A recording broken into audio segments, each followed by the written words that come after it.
ये जो नवरात्रि अनुष्ठान है ये सिर्फ एक कर्मकांड नहीं है, इसके पीछे का जो विज्ञान है, यदि कोई व्यक्ति उसको ढंग से समझ सके तो वो जान सकेगा कि जिस अनुष्ठान का हिस्सा बन पाने का अवसर हम लोगों को मिल रहा है वो हमारे जीवन की साधारण घटना नहीं।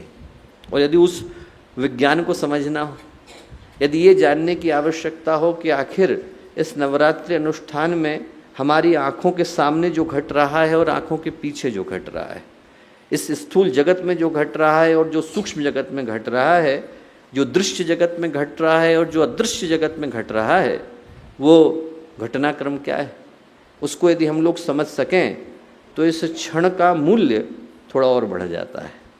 और उसको समझने के लिए हमें ये समझना अनिवार्य हो जाता है कि नवरात्रि अनुष्ठान का जो मूल विज्ञान है वो संचित कर्मों के क्षय का विज्ञान है।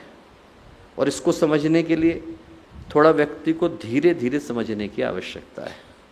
इस संसार में प्रकृति ने कुछ व्यवस्थाएं अकाट्य बनाई हैं। अकाट्य का मतलब कि उसमें हस्तक्षेप करने का अधिकार प्रकृति के अतिरिक्त और किसी को है नहीं। और वो जो व्यवस्था है वो कर्म की व्यवस्था है। इतनी ज़्यादा अकाट्य व्यवस्था है कि यहाँ पर इसके अनुशासन से उल्लंघन की छूट किसी को नहीं। वैसे भी मनुष्य होने का अर्थ ही कर्म को करना है। वेद कहते हैं कृतुमयः पुरुष, कि जैसे ही मनुष्य का जीवन मिला, जीव ने इस शरीर को धारण किया, वैसे ही कर्मों की दौड़ शुरू हो जाती है। इधर कर्मों की दौड़ शुरू होती है, उधर उनके परिणामों को पाने की व्यवस्था शुरू हो जाती है। और इस व्यवधान से या इस व्यवस्था से व्यतिक्रम की छूट किसी को नहीं।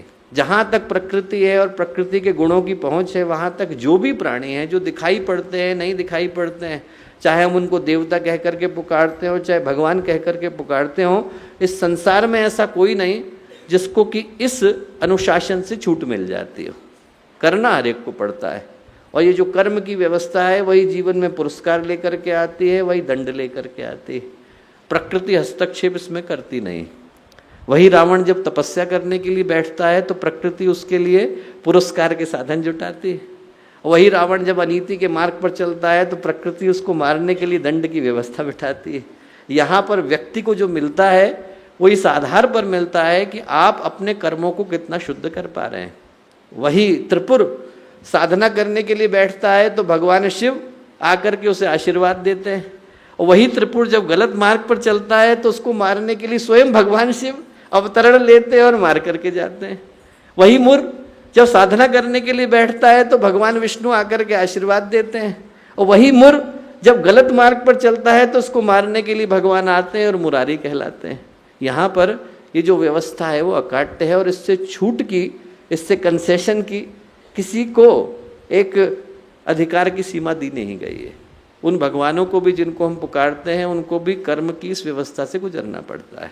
हमारे YouTube चैनल शांति कुंज वीडियो गायत्री परिवार को सब्सक्राइब करें एवं बेल आइकन जरूर दबाएं ताकि गायत्री परिवार की विभिन्न गतिविधियों की जानकारी आपको मिलती रहे।